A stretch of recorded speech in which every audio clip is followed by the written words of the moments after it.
Bonjour à tous, bienvenue 7 minutes chrono, chaque jour sur TL7, la parole aux personnalités ligériennes.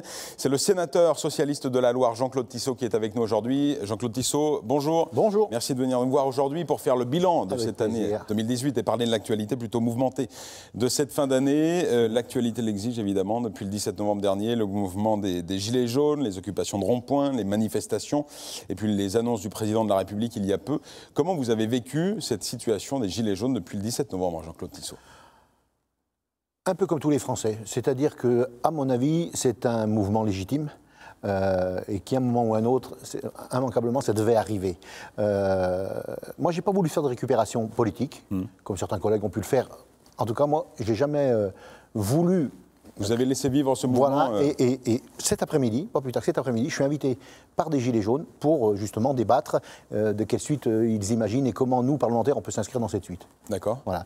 Mais sinon, j'ai été interpellé comme n'importe quel autre citoyen, si j'ose dire. À chaque fois que je passais sur un rond-point, je donnais mon avis, je donnais mon point de vue. En tant que parlementaire, on a un avis peut-être un peu particulier, mais en tout cas, on pouvait soutenir, on peut soutenir, on doit soutenir cette initiative, parce que, bien sûr, il y avait un mal-être. C'est un reflet, oui, c'est vraiment le mal-être qu'on rencontre dans la population française aujourd'hui.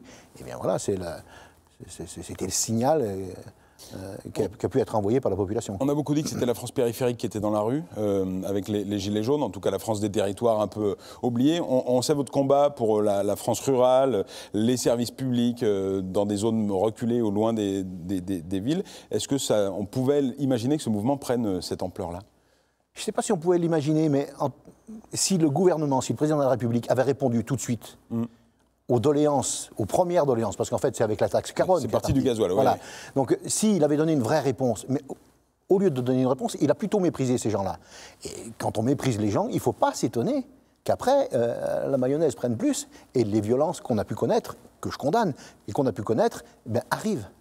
Le fait que le président ait lâché du lest sur certains points, qu'est-ce que vous pensez des annonces du président de la République ? On peut se réjouir des annonces, hein, la CSG sur les retraites.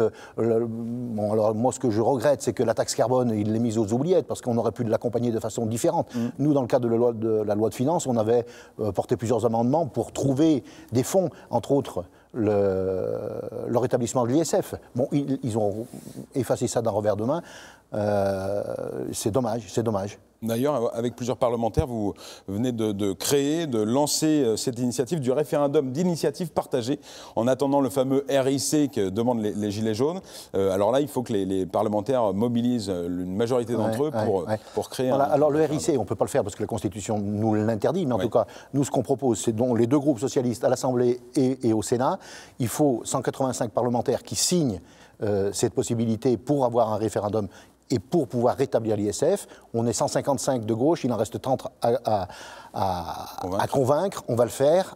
Et après, et seulement après, on a 9 mois pour que le gouvernement, le président, mette en place donc, ce référendum. Et il faudra 4,5 millions de personnes qui disent « oui, vous avez raison ».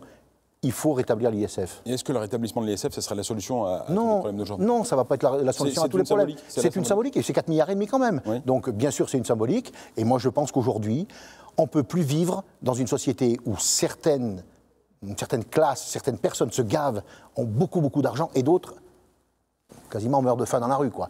C'est plus possible. Donc, il faut une meilleure répartition des richesses. Il faut que l'impôt soit juste, que chacun contribue à la hauteur de ses capacités. Mais voilà, on n'arrivera pas à ces excès qu'on connaît aujourd'hui, quoi. Quel va être le job des sénateurs là en 2019 au vu de cette fin d'année complètement agitée qui a eu lieu? Est-ce qu'on va pouvoir reprendre une certaine sérénité dans les débats sur les premiers mois de 2019, d'autant plus qu'il y a de sacrées réformes encore à venir? Voilà, donc il y a des réformes qui vont être lourdes de conséquences, la loi Pacte qui va arriver chez nous dès la rentrée, mais la nouvelle loi qu'on appelle loi Pénicaud, loi Gilets jaunes, on l'appellera comme on voudra, elle se débat aujourd'hui à l'Assemblée nationale, demain elle arrive au Sénat. Il faut attendre peut-être la mise en place de cette loi. Et quelles seront les retombées pour les Français? Voilà. Après, moi, j'espère qu'on va recommencer une année. Oui, parce que ça dans met la en sérénité. suspend le débat parlementaire et l'avancée des dossiers. Et puis en plus, si vous voulez, c'est qu'on est submergé de textes, On travaille tout le temps. Je me plains pas de travailler, mais il faut quand même un minimum de temps pour réfléchir, pour dire voilà ce qu'on propose, qu'est-ce que vous en pensez. C'est ça aussi le débat. C'est pas on avance comme des passez-moi l'expression, comme des bœufs, quoi, voilà, sans prendre le temps de réfléchir. Prendre du recul. Voilà.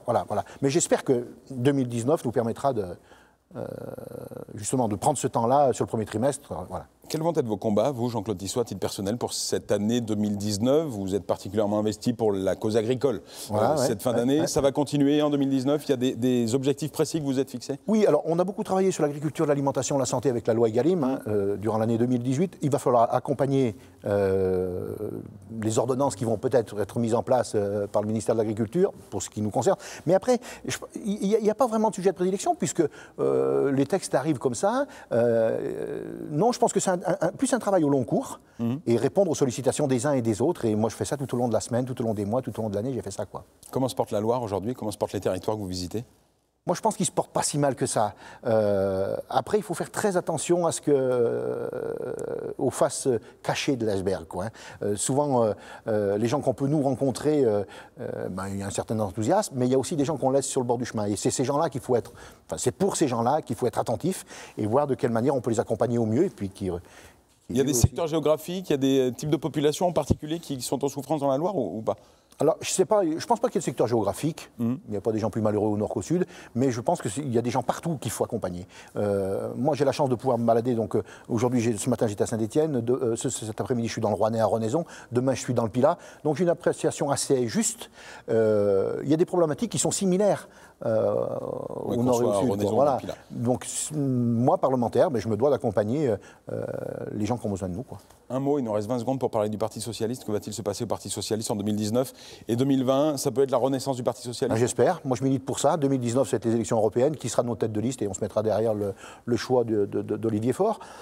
Vous avez fait le choix de rester au Parti Socialiste, oui, contrairement à Régis Juanico qui l'a quitté pour moi j'ai fait ce choix-là parce que les gens qui m'avaient fait confiance en 2017 étaient socialistes pour partie, dans le cadre de l'investiture en tout cas. Et oui, je fais ce choix-là, donc je vais rester là. Moi j'espère qu'on aura une coalition de gauche, si on peut dire, pour ces élections européennes et que Génération, le Parti Socialiste... Tout le monde travaille ensemble. Tout le monde travaille ensemble, voilà. Merci 1000 fois Jean-Claude Tissot, sénateur socialiste de la Loire, d'avoir partagé cette émission avec nous. Très bonne fête de fin d'année. Merci. À bientôt, à demain sur TL7 pour 7 minutes chrono.